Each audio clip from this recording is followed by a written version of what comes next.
दोस्तों, आज की कहानी को जरा ध्यान से सुनिएगा। यह कहानी आपके जीवन भर काम आने वाली है।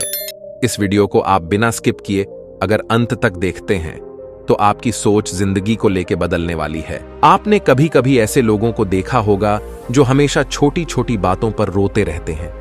वहीं कुछ लोग कठिन और विपरीत परिस्थिति में धैर्य रखकर अपने लक्ष्य की ओर बढ़ते जाते हैं।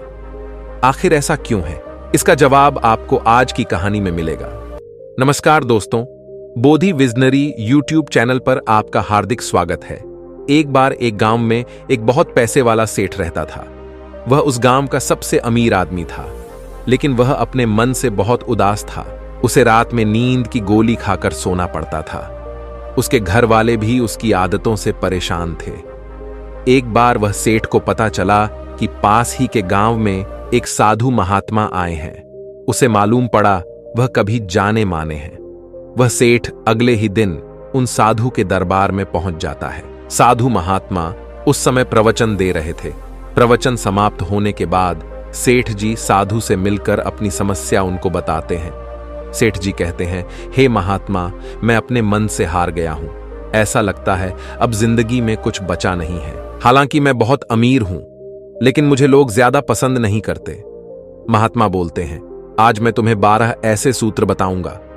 अगर तुम इनको अपने जीवन में अपनाते हो तो तुम्हारी हर समस्या का समाधान हो जाएगा और इसे स्वीकार करना बहुत आसान है। बस तुम इन्हें ध्यान से सुनो। महात्मा पहला सूत्र बताते हैं। वे कहते हैं, बिना मांगे कभी किसी को जबरदस्ती सलाह मत दो। अगर तुमसे कोई सलाह मांगने आए तो ही उसे बताओ, क्योंकि जब हम किसी को बिना मांगे सलाह देते हैं और वह सामने वाला इंसान उसके विपरीत कार्य करता है तो हमारे मन को हानि होती है। महात्मा दूसरा सूत्र बताते हुए कहते हैं, हमेशा उतना ही काम हाथ में ले जितनी आपकी क्षमता हो। हम अक्सर जोश जोश में दूसरों को वायदा कर देते हैं, लेकिन बाद में उसे पूरा नहीं कर पाते, जिससे सामने वाले का विश्वास आपके लिए काम होता जाता है और इससे आपका आत्मविश्वास भी कम होता है। इसलिए जितना आप काम कर सकते हो उतना ही हाथ में ले। महात्मा जी तीसरा सूत्र बताते हुए बोलते हैं, अपना समय का मैनेजमेंट सुधारो। अपने काम को कल के लिए मत छोड़ो, नहीं तो यह तुम्हारी फितरत बन जाएगी। हमेशा छोटे छोटे लक्ष्य बनाओ और उन्हें समय पर करो। यह तुम्हें आत्मबल देंगे। महात्मा चौथा सूत्र बताते हुए कहते हैं, ऐसा कोई काम मत करो जिससे बाद में तुम्हें पछतावा हो। अगर तुम किसी से बुरा बर्ताव करते हो और बाद में सोचते हो क्यों मैंने ऐसा किया, इससे तुम्हारा मन खराब होता है। इसलिए हर एक काम सोच विचार करके ही करें। महात्मा पांचवा सूत्र बताते हैं, चुप रहना सीखो। तुम्हारा चुप रहना लोगों को तुम्हें उकसाने से बचाता है। कभी किसी लड़ाई में न उलझो। आखिर क्यों अपना समय और शक्ति बर्बाद करना। महात्मा छठवां सूत्र बताते हुए कहते हैं, अपने आप को व्यस्त रखे। अगर तुम्हारा मन किसी काम में व्यस्त नहीं है तो यह सिर्फ गलत विचार पैदा करेगा। इसलिए खुद को अच्छे कामों में लगाए रहिए। साधु सातवां सूत्र बताते हैं। वे कहते हैं, अपने मन को कुआं के जल जितना साफ बनाओ जिसमें पारदर्शिता हो। अपने मन से ईर्ष्या और गलत भावनाओं को मिटा दो। हमेशा याद रखो, भगवान उसी के दिल में रहता है जिसका मन साफ होता है। साधु आठवां सूत्र बताते हुए कहते हैं, कभी किसी जरूरतमंद की मदद करो। यह हमारे मन को संतोष देता है। जब तुम किसी की निस्वार्थ भाव से मदद करते हो तो तुम किसी भी कीमत पर दुखी नहीं रहोगे।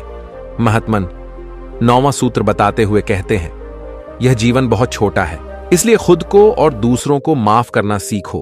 क्योंकि माफी मांगना बहुत सरल है, लेकिन किसी को माफ करना बहुत मुश्किल। माफ करने से हम अपने मन पर लगे कसाय के बोझ को एक बार में ही दूर कर देते हैं। महात्मा 10वां विचार बताते हुए कहते हैं, तुम योग करना सीखो। इससे तुम खुद से मिलोगे तो तुम्हें ज्यादा दूसरों के लिए समय नहीं निकलना पड़ेगा। खुद को अंदर से जानने की कोशिश करो। महात्मा 11वां सूत्र बताते हुए कहते हैं, जहां तुम्हारी लोग इज्जत नहीं करते वहां जाना बंद कर दो।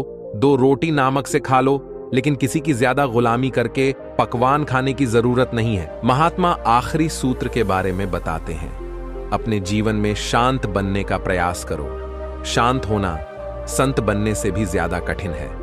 अपने आप को शांत बनाकर तुम आसानी से अपनी जिंदगी में सोच विचार करके आगे बढ़ सकते हो। तो दोस्तों, यह थी आज की कहानी। मुझे उम्मीद है आपको यह जरूर पसंद आई। अगर आपको यह कहानी अच्छी लगी तो इसे अपने परिवार और मित्रों में जरूर शेयर करें और वीडियो को लाइक करें और कमेंट सेक्शन में हमें बताएं क्या आपको हमारी वीडियो अच्छी लगती है। हम अपने चैनल पर ऐसे ही वीडियोस लाते रहते हैं। आप हमारा चैनल सब्सक्राइब जरूर करिए जिससे न्यू वीडियो आते ही आप उसे देख सको। तो चलिए मिलते हैं आपसे हम अगली मोटिवेशनल वीडियो में। जब तक आप अपने परिवार और खुद का ख्याल रखना। धन्यवाद।